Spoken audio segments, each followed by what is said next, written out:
gente vai buscar responder a pergunta de hoje. A pergunta de hoje é a seguinte, olha. Cadê? Ser rico não é um dom de Deus? Não é Deus que dá esse dom para as pessoas? Não é? Não é Deus agindo para abençoar a pessoa com a capacidade de enriquecer? Porque tem gente assim, né? Tem gente que pega 2 centavos, em pouco tempo ele transforma aquilo em 2 milhões. E tem gente que pega 2 milhões e em pouco tempo transforma aquilo em 2 centavos. É uma arte, é uma habilidade que pessoas têm para isso, né? Então vamos ver aqui alguns argumentos para a gente conversar sobre isso. Ser rico não é um dom de Deus, não é uma habilidade que Deus deu para algumas pessoas? Vamos analisar isso. Dons e talentos. A Bíblia deixa clara a diferença que há entre as habilidades que as pessoas possam ter. Talentos são habilidades natos, né? São habilidades, os talentos são natos, são habilidades natas, né? Por vários fatores existenciais e hereditários. Vários fatores existenciais e também hereditários. Cada um desenvolve um gosto e jeito para fazer algo. Dons, chamados também de dons espirituais, são dádivas divinas, são habilidades que ele concede a uma pessoa quando quer usar tal pessoa em algum serviço e ela não tem a habilidade nata que seja necessário para aquela atividade. Deixa eu explicar. Todo mundo nasce com algumas habilidades para algumas coisas na vida. Isso aí é a coisa natural do indivíduo. Nasce naturalmente com a pessoa. Há vários fatores, como eu disse, questão hereditária ou questão existencial. Há vários fatores que vão trabalhar para que eu desenvolva um determinado dom, uma determinada habilidade, um talento ou talentos para algumas atividades, tá? Eu sei fazer bem aquilo, o outro sabe fazer bem outra coisa e assim por diante. Segundo, o bem coletivo. É importante isso, tá? Deus concede talentos diversificados a todo mundo, sempre visando o bem coletivo. Não esqueça disso. Deus dá talentos diversificados. Tem 1000 pessoas, ele dá talentos diferentes às 1000 pessoas, visando o bem coletivo. Um vai ajudar o outro no desenvolvimento da vida do outro. Do bem coletivo, o bem social, para que todos sejam bênção ao bem de todos, enquanto seus dons espirituais ele concede para o bem coletivo do reino, no seu reino neste mundo. Por exemplo, todos ele dá, né? São 1000 pessoas, ele dá dons, ele dá talento a todo mundo desenvolve talentos. Deus quer usar, por exemplo, vamos lembrar aqui de Paulo. Deus, pelo que Deus tinha em mãos, ali estava Paulo. E Deus entendeu que iria usar Paulo com aquele jeito dele, com aquelas habilidades dele, para fazer a obra que Paulo tinha que fazer, poderia fazer. Havia alguns momentos que Paulo não tinha a habilidade para aquilo que Deus propunha. Por exemplo, lá em Éfeso, Paulo foi usado com o dom da cura. Paulo não tinha essa habilidade, não tinha esse jeito. E Deus o habilitou. E ele foi instrumento de Deus para curar pessoas. Não tinha isso para o resto da vida, não. Foi naquele momento, Deus o usou assim. Ele era doente e não foi curado. Ele tinha amigos que eram doentes e não curou. Mas ali em Éfeso, ele curou pessoas. Deus o usou, Deus o habilitou, e aí sim, dom espiritual, habilitou para ele fazer aquela obra. Mas os outros dons de Paulo, Deus usou tranquilamente para o bem do reino. Tá bom? Corpo humano. Veja só. Considerando um organismo vivo, cada membro tem uma função específica que beneficia todos os outros membros. Portanto, as habilidades de cada membro não devem ser para o proveito individual. Começou a coisa a gente a entender. Não é para proveito individual, mas principalmente e totalmente para o bem coletivo. O bem de todos. Todos saem ganhando.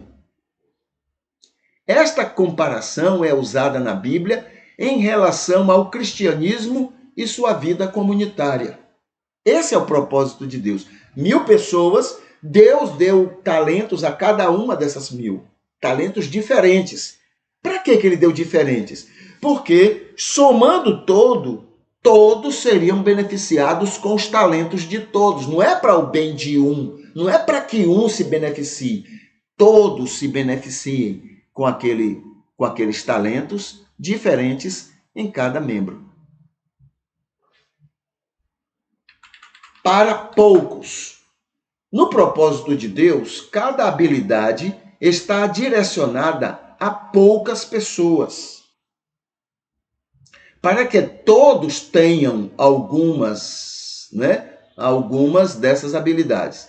Mas o organismo todo tenha todas elas que sejam suficientes para a sua vivência e conforto comum a todos. Numa sociedade, poucos são professores, poucos são médicos, poucos são engenheiros, poucos políticos, poucos advogados. Porém, a sociedade teria todas as habilidades necessárias, ou tem todas as habilidades necessárias, para o seu desenvolvimento saudável. Dentro de uma sociedade, dentro de um organismo vivo. Todas são essenciais. Então, veja. Na perspectiva bíblica e social, nenhuma habilidade deve ser considerada mais importante que outras. Nenhuma é mais importante que outras. Nenhuma deve ser vaidosa e orgulhosa em relação às demais.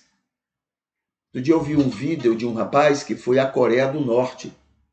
E ele falando sobre empregos que só na Coreia do Norte tem. E eu senti dele que ele estava como que zombando. Zombando.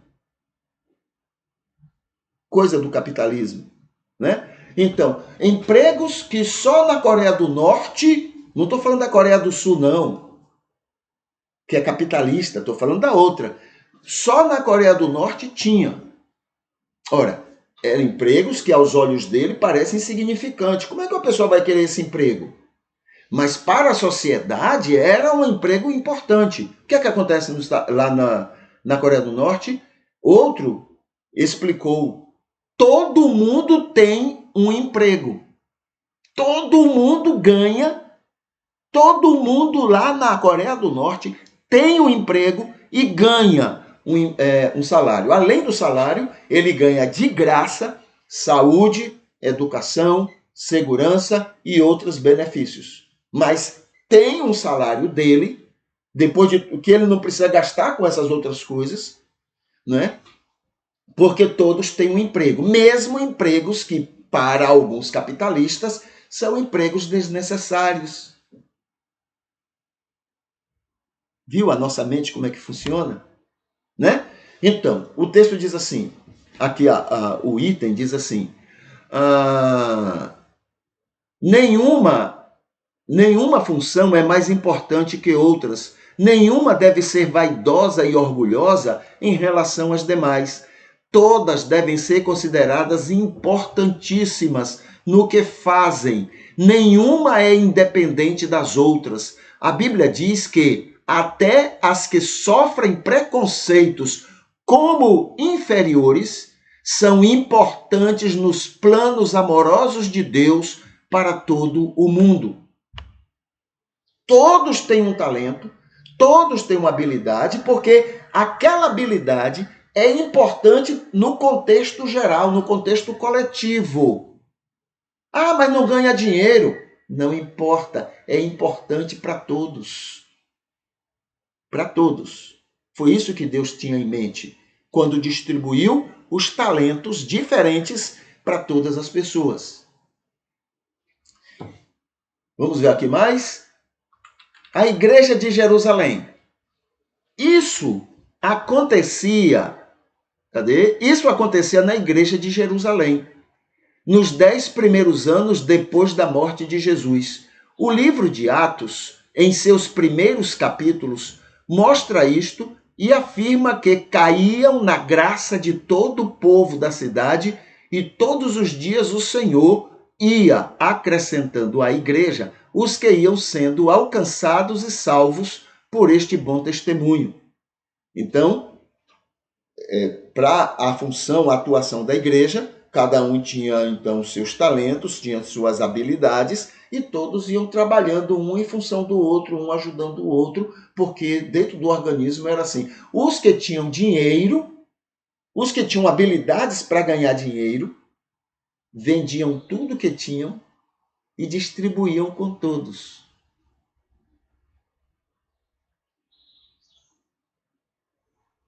Compreendeu? Os que tinham habilidades para o dom da cura, para ajudar pessoas na hora da enfermidade, para estar ali sendo bênção de Deus, para confortar e abençoar e dar saúde a essas pessoas, fazia isso de graça para todos.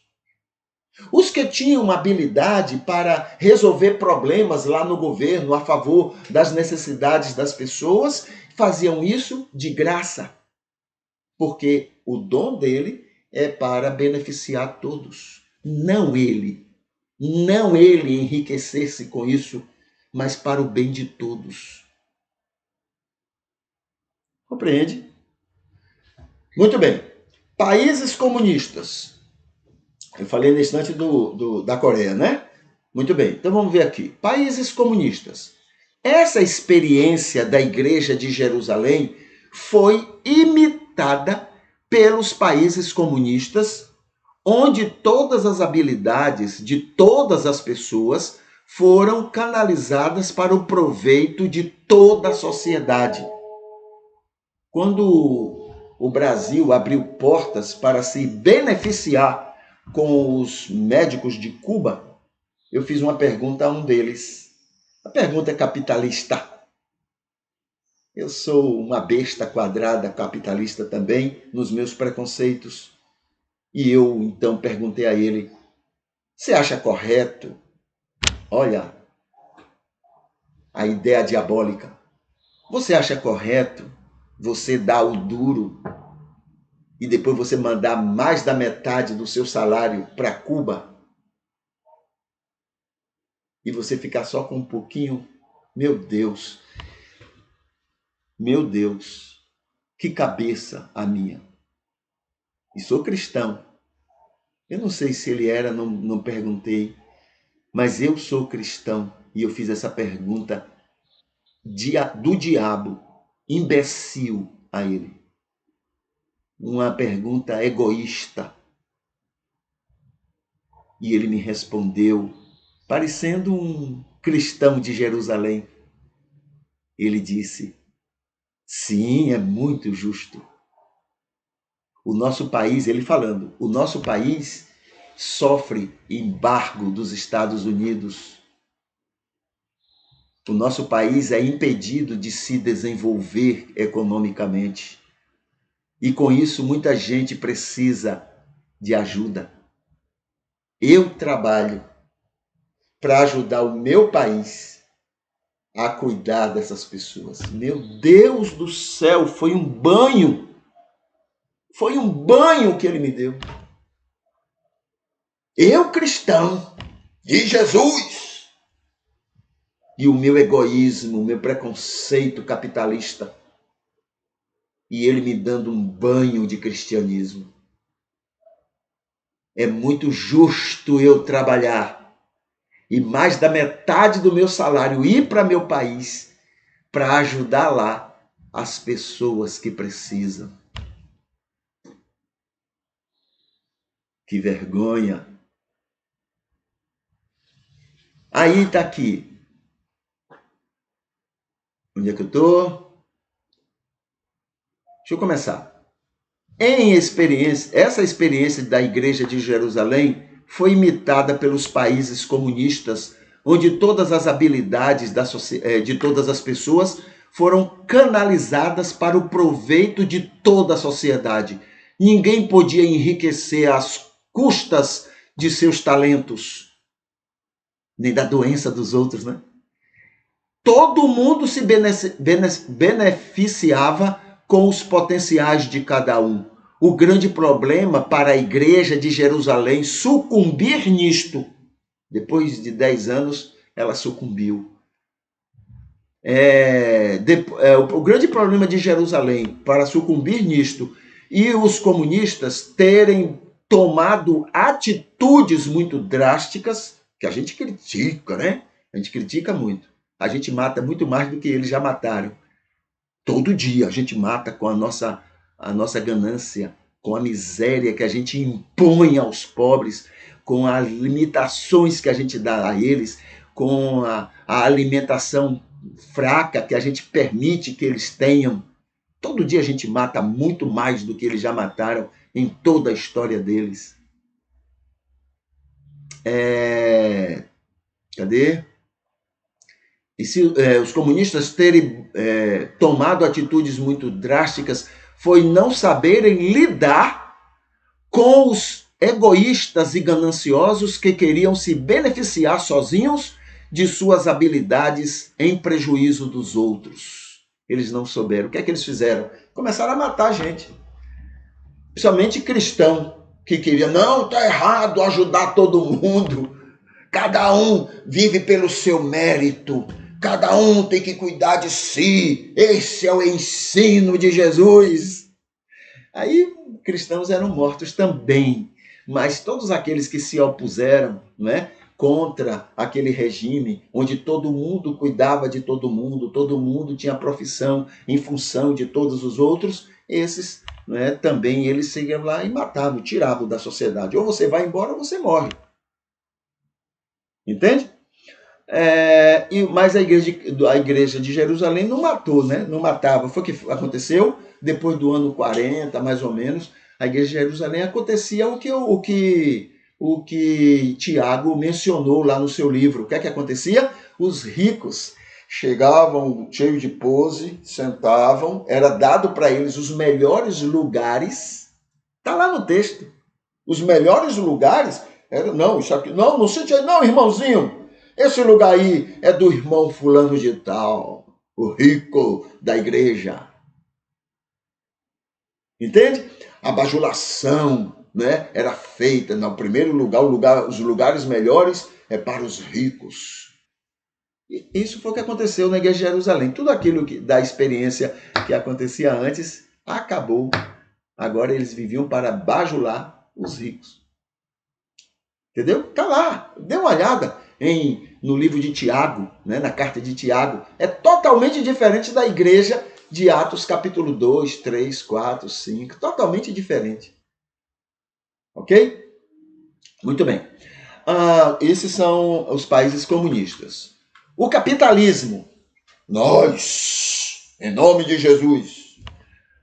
O sistema ganancioso mundial que a democracia defende em nome da liberdade e da livre iniciativa, alimenta a ideia de que, veja só, qual é a ideia que o capitalismo tem?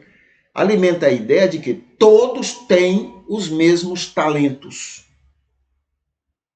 Todos têm os mesmos talentos, as mesmas habilidades e as mesmas oportunidades. E as mesmas oportunidades de serem ricos, de ganharem bem com o que são e fazem com seus talentos. E por causa desta crença contrária à Bíblia, em qualquer situação, o número de ricos tem sido muito pequeno. Os ricos, muito ricos, né? Ínfimo. E o de pobres e miseráveis tem sido muito e muito grande. Porque agora ninguém cuidava de ninguém, cada um por si. Terra de Murici. Cada um por si, cada um pelos seus talentos. Quem tem talento de enricar, vai enricar sozinho e vai tirar dos outros. Entendeu? 9. O enriquecimento. O enriquecimento é um talento concedido por Deus a poucas pessoas. Como também qualquer outro talento, para que fosse usado como os demais talentos, para benefício do mundo, de todas as pessoas, do coletivo social. Essa habilidade faz nas mãos destas pessoas o milagre da multiplicação. As ideias, as motivações e outros atributos faz com que em pouco tempo estejam produzindo fortunas. Só que Deus concedeu a eles para que todos saíssem ganhando, todos ganhando com ele. Não ele sozinho, todos ganhando com ele. Cadê? Mesmo aqueles que têm habilidades contrárias a esta, como é o caso dos misericordiosos, dos bondosos e outros. Por exemplo, os que têm bondade não vai ser rico nunca. Porque ele vai estar o tempo todo ajudando um, ajudando o outro, ajudando o outro, ajudando o outro. Vai ser rico quando? Nunca. Os misericordiosos, vai tirar dele para dar para o outro. Esse é um dom também. Entendeu? É um talento que Deus deu. O rico não tem esses dons, porque eles têm outros dons. Não é para todo mundo ter misericórdia, não é para todo mundo ter bondade. Ok? Mas os que têm é para serviço geral. É para o coletivo, para o social. Como também os ricos, os que têm habilidade para o enriquecimento, Deus também colocou para que beneficiasse todos. Não ele acumulasse, mas todos ganhassem com ele. Todos. Certo? 10º, dom maléfico. A habilidade do enriquecimento se torna maléfica, ou maléfico, né? A habilidade, então, maléfica, maligna, anticristã, totalmente diabólica, como qualquer outro talento pode acontecer, quando o propósito divino do coletivo é esquecido e os detentores do talento se enriquecem com eles, por causa deles, tirando dos outros o pouco que conseguem com a falta de habilidades nesta área que a grande maioria não tem. Os ricos, em geral, estão nesta situação. Por isso, Jesus afirma que é impossível a salvação dessas pessoas, não por causa da riqueza em si, mas deste espírito egoísta que os fazem esquecer dos outros para encherem suas contas bancárias. Para serem salvos, teriam que se tornar pobres como os outros, apesar de seu talento para o enriquecimento. Foi o que Jesus disse ao jovem rico e foi o que Zaqueu demonstrou ao se tornar uma nova criatura. Tá bom? Então, esses itens nos faz pensar sobre a resposta a essa pergunta. Ser rico não é um dom, não é um talento de Deus para a vida das pessoas? Tá bom? Então, essa é a resposta que a gente tem para essa situação.